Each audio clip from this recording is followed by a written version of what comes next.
Padre, gracias porque en este altar no se habla nada humano. Y te pido que seas tú dirigiendo esta bendita palabra, Señor, para que tus hijos aprendan hoy, Señor, en el nombre de Cristo Jesús. Capítulo 2 del libro de Santiago, versículo 14. Hermanos míos, ¿de qué aprovechará si alguno dice que tiene fe y no tiene obras? ¿Podrá la fe salvarle? Míreme, se está dirigiendo el Señor al juicio final, Apocalipsis 20:12. Y está diciendo el Señor, si usted conoce palabra, ¿por qué no la hizo? Y si usted conoce palabra, ¿por qué no la cumplió? Y si usted conoce palabra, ¿por qué no obedeció? Míreme, porque las obras del cristiano que lo justifican delante de Dios, es la obra divina de Él, actuando poderosamente. Me voy a volver a explicar. Pastor, pero la Biblia dice que no es por obras para que nadie se gloríe. Claro. Pero entonces, ¿por qué aquí el Señor está diciendo que sí es por obras? Porque la justificación divina quiere decir que Fernando Betancourt se va a comportar conforme dicen los mandamientos. Esas son mis obras. ¿Por qué un hombre puede predicar mejor con su testimonio personal que con una Biblia? ¿Está entendiendo lo que le estoy diciendo? Una esposa alnegada que uno siempre la ve como la mía, para arriba, para abajo, organice, arregle, ocupada de la iglesia, ocupada de la obra del Señor, ocupada del marido, ocupada de los hijos, uno dice, no, qué bárbaro, qué mujer. ¿Me estoy explicando, iglesia? Míreme, esposos, jamás se le ocurra hablar mal de su esposa delante de nadie, porque le cae maldición. Si usted tiene algo que arreglar con su esposa, lo arregla ahorita. Mi amor, si escuchó lo que dijo el apóstol, solucionemos. Usted me parece que es Anabel, anaconda con cascabel. Solucione eso. Mire lo que el apóstol está diciendo. Pongámonos a cuentas, que tus obras sean fiel testimonio de la palabra de Cristo en tu vida. ¿Sí o no? ¿O no? Hay otras obras que justifican al cristiano, escúcheme bien. Y estoy hablando de la divinidad de la palabra expuesta en ti. Dice la Biblia, voy a volver a repetir este 14. Hermanos míos, ¿de qué aprovechará si alguno dice que tiene fe y no tiene obras? ¿Podrá la fe salvarle? Y si un hermano o una hermana están desnudos y tienen necesidad del mantenimiento de cada día, y alguno de vosotros les dice, id en paz, calentados y saciados, pero no le dais las cosas que son necesarias para el cuerpo, ¿de qué aprovecha? Así también la fe, si no tiene obras, es muerta en sí misma. Pero alguno dirá, tú tienes fe y yo tengo obras. Muéstrame tu fe sin obras y yo te mostraré mi fe por mis obras. ¿Tú crees que Dios es uno? Bien haces. También los demonios creen y tiemblan. Mas ¿quieres saber, hombre vano, que la fe sin obras es muerta?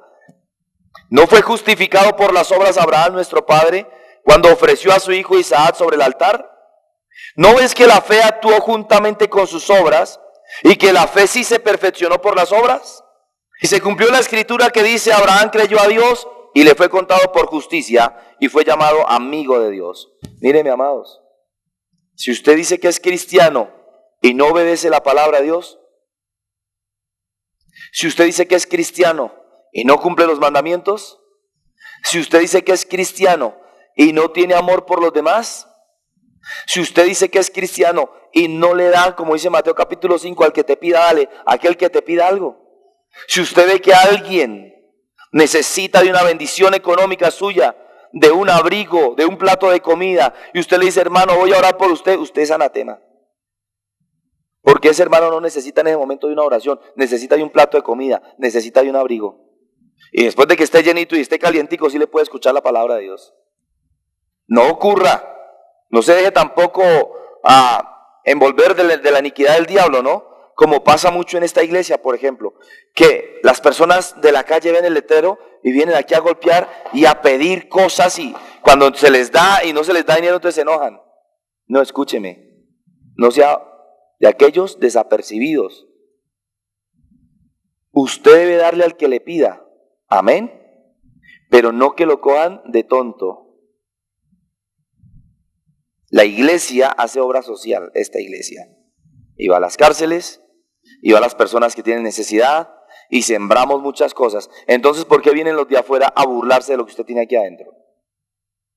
acoger la iglesia como beneficencia. No, el Estado tiene sus grupos de beneficencia.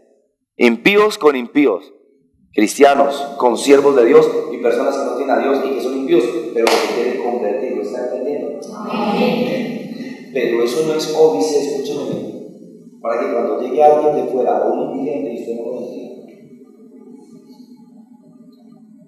Porque usted sabe que los indigentes tienen más palabras que tú y yo. Y ellos necesitan una palabra de amor, una sonrisa y una buena ofrenda del corazón. ¿Crees que Dios es uno? Bien haces. También los demonios creen y tiemblan. ¿Por qué la palabra habla de eso? Porque la palabra está comparando a muchos cristianos con demonios. Ay, pastor, ¿qué es eso? Sí. Los demonios por lo menos conocen a Dios y saben que viene juicio de Dios. Los cristianos pecan y les parece que no pasa nada. Pues sí pasa, mi hermano, sí pasa. Sí pasa.